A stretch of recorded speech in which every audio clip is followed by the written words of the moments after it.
बन गई दास्तान। मैं छोटी थी, बहुत छोटी, इतनी सी थी, मगर नाम था इतना बड़ा, रमा देवी चौधरी। आप हमें प्यार से रमा बुलाओ। पापा मम्मी दादा दादी सब कहते थे सुशील बनो, घर संभालो, औरत का काम औरत जाने। मगर मैं तो बारिश में भीगती थी, अपने सपनों से बात करती थी।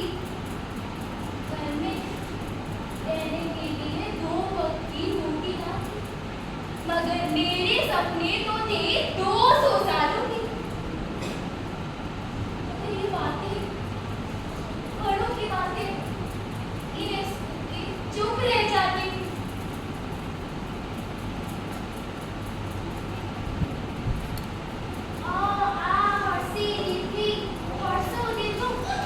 अरे क्या रोज रोज किताब लेके बैठ जाती हो पढ़ने के लिए? पढ़ने की कोई गवर्नर बनेगी क्या? चुप, लड़की है तू लड़की, शादी ब्याह ससुराल जाना नहीं जाना।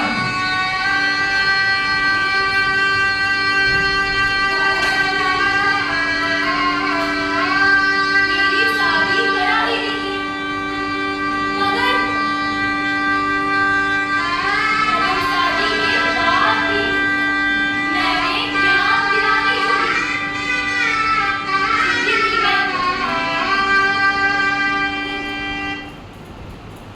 जब ससुराल में मैं जब छुट्टी पड़ रही थी, मैं पकड़ी गई अजीब भूखों में।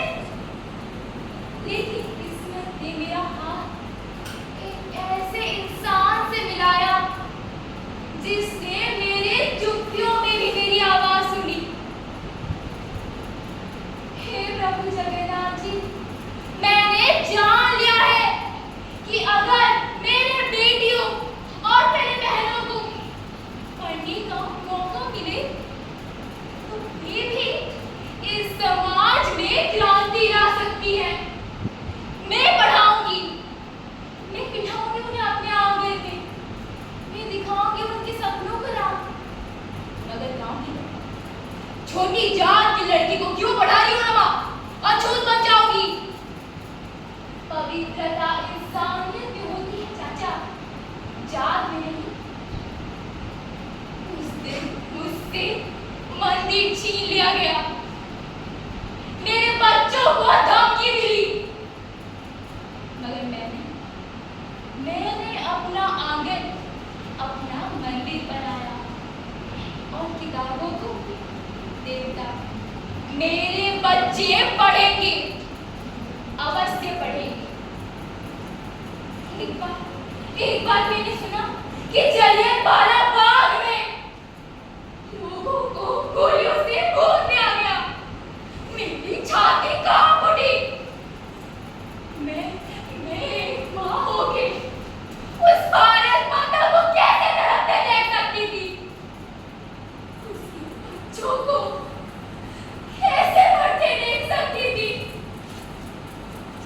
गांधी जी ने नमक सत्याग्रह, मैं जान गई उस नमक में ऐसा कौन सा सत्य है? उस सत्य को ढूंढ निकालने कटक के स्वराज आश्रम से बालेश्वर के चूड़ी तक मैंने अपनी यात्रा तय की। ये रमा नमक उठाएगी। क्यों? इसके बच्चों के आंसुओं की कीमत उस कर्ज मिलावटी नमक से कई गुना कीमती है। छोड़ो मुझे, जाने दो अंग्रेजों। तुमने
भारतवासियों, तुम्हारी सरकार वो अंग्रेज नहीं, हमारी सरकार तो प्रभु जगन्नाथ जी है। अपने भुजाओं के बल से तुमने उनके हाथ को खींच दिया। ये कुछ दिल अंग्रेज क्या चीज है? ये आजादी हम इसे लेकर